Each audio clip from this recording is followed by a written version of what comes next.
On early September morning, 17-year-old Christopher Simmons and Charlie Benjamin broke into the house of Shirley Cook. Simmons managed to convince Benjamin to participate in the crimes because they could get away with it since they were both minors.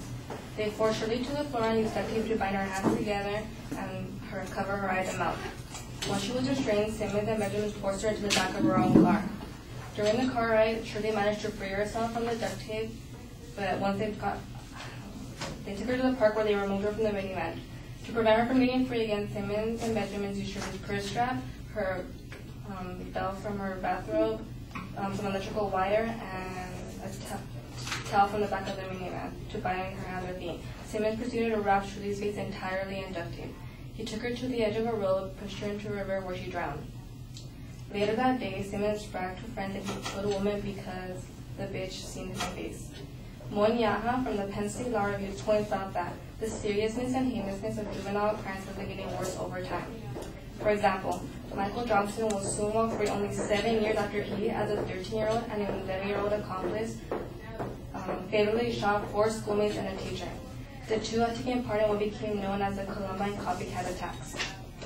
Lionel Tate was 12 years old when he killed a 6-year-old girl. He received life in prison only to have his sentence overturned and appealed. Recently, Lionel decided to order a pizza and rob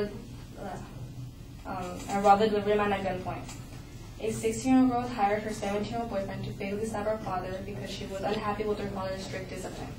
The stories are endless and the crimes are heinous.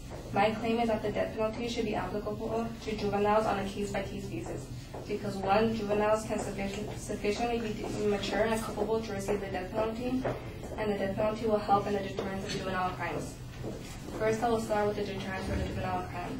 First of all, the Supreme Court case that Christopher Simmons lived said that juveniles are risk-taking so they can be held accountable to their crimes. However, Nobel laureate Gary Becker, who established the modern rational actor model of crime, concluded that an increase in the penalty will deter the criminal to a certain extent. So if states really want to stop juveniles that live risk, increasing the severity of the penalty will serve as a deterrent. Moen Yaha also said that, given that the Supreme Court assumption was that adults are typically more risk-averse than juveniles, the implication of the logic is that penalties for juveniles should be more higher than those for adults. Meaning that they said that the Supreme Court that adults are shy away from risk and that juveniles are more for it, so their penalty should be higher than adults.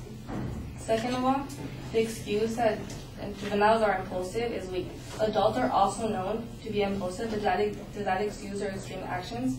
Moen Yaha points out that pedophiles, for example, are characterized, according to many psychiatrists, as having impulse control disorders, and yet no one will claim that they should be less morally culpable than adults.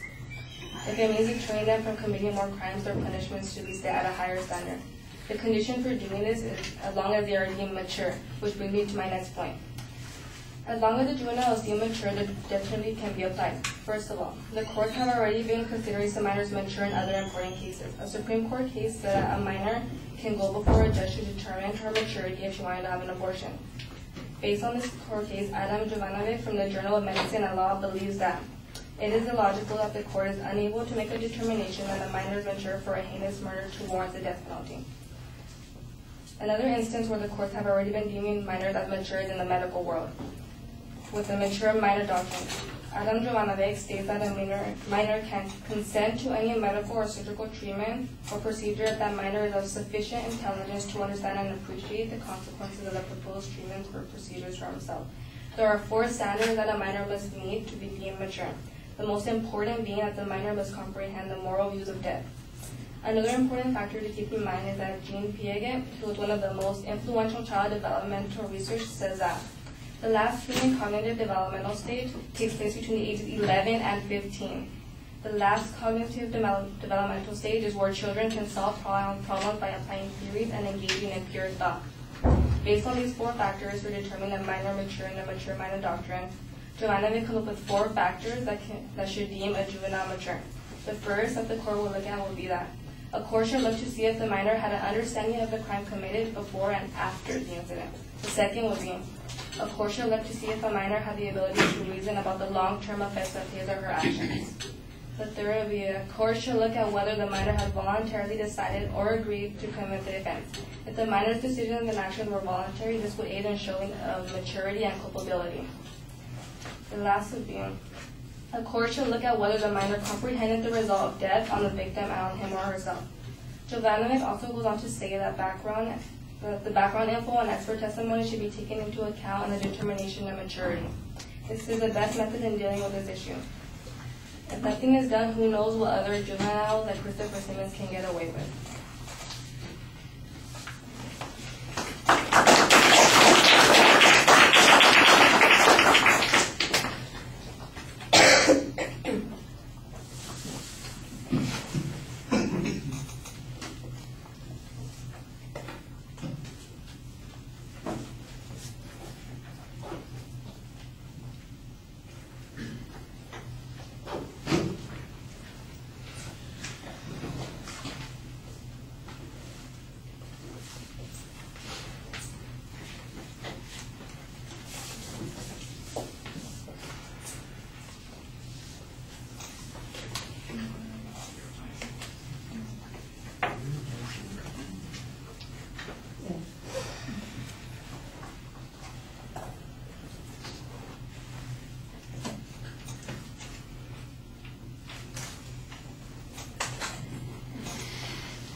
All right, you've got a long opening. The attention device is pretty dramatic. You do get to the claim finally, and again, it's almost 2 minutes into the speech. So that gives you about 3.5 minutes in the rest of the presentation to develop the criteria that you're going to use for determining maturity and whether or not somebody meets those particular standards.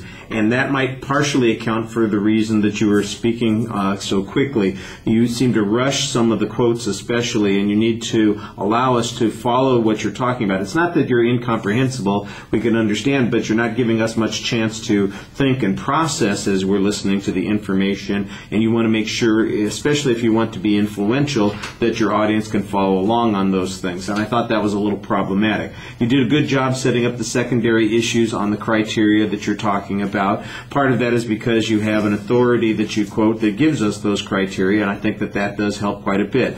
You're pretty consistent about citing those sources, and that also adds some credibility to the presentation. There's not really any statistical information. You've got way too many examples. I think that's part of the problem, that after we get past a couple of examples, I think we need a statistic or two to follow up about the percentage of crime that would fall into the capital cases that is committed by people that otherwise, except for their statistical age, would meet the qualification for capital punishment.